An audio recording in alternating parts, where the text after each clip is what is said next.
problem. You can share on anything that you may be going through, a step you may be working on. Let's try to keep it recovery related.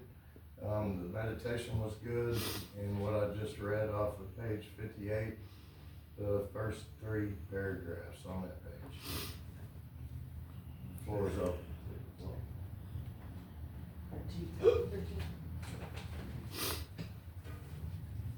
And I'm David, I'm an addict. Hey, David. I think I like that reading.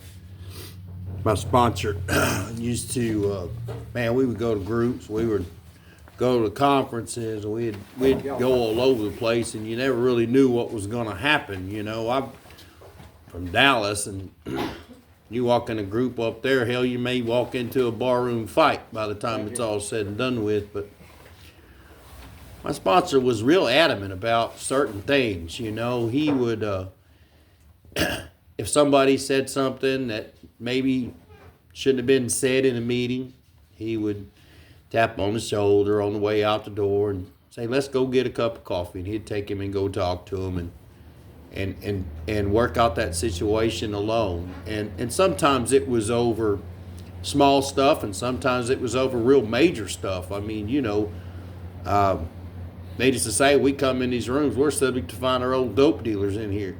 We're subject to surely find some people that we owed money to. Yeah, we're subject to find all of that right here.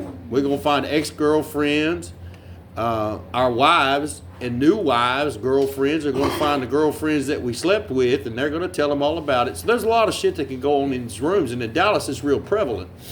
It's a lot. It's really prevalent. So today, if somebody's out of place, there's a couple of key rules in here. Number one, if somebody puts the life of somebody in jeopardy, they're violent, disruptive, the only thing we can do is call the police to stop that. That's it. That's all we can do. Yeah, that's a good solution there. Jack, call The only way we can stop that kind of behavior in these rooms is to do that. And I've seen on more than one occasion, how you doing? Seen on more than one occasion, the police cite someone, tell them they need to go home. That's the way we do it in Narcotics Anonymous. Another thing that we do on a regular basis, we come across people that are high and twisted. We try to get them to where they're not disruptive in a meeting. Some person walks them out and says, hey, let's sit down and have a cup of coffee and feed them. Try to get them to eat something.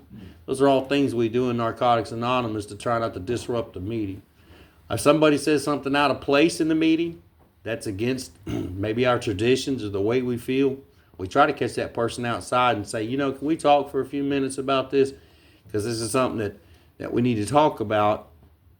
So what you're saying in Narcotics Anonymous is right. And too often we call them out in a meeting, and and then they get their little old feelings hurt too easily because they're a newcomer most of the time. They get their feelings hurt. And it slows up their program. They will be back, I can assure you. Those streets are bad enough out there, their ass is coming back. Come on, man. Their ass is coming back. But bottom line is, it's not our place to put them on the streets for any amount of time until they get their mind right and they come back. So anyway, and I'm having to learn that myself too, because I'm real bad about popping off and saying some stupid shit that I probably shouldn't say. And really, I might be preaching to myself right now. So I might be telling myself, David, you need to calm down on what you say and how strong you say what you say, because somebody might take offense to it. That's all I got to share.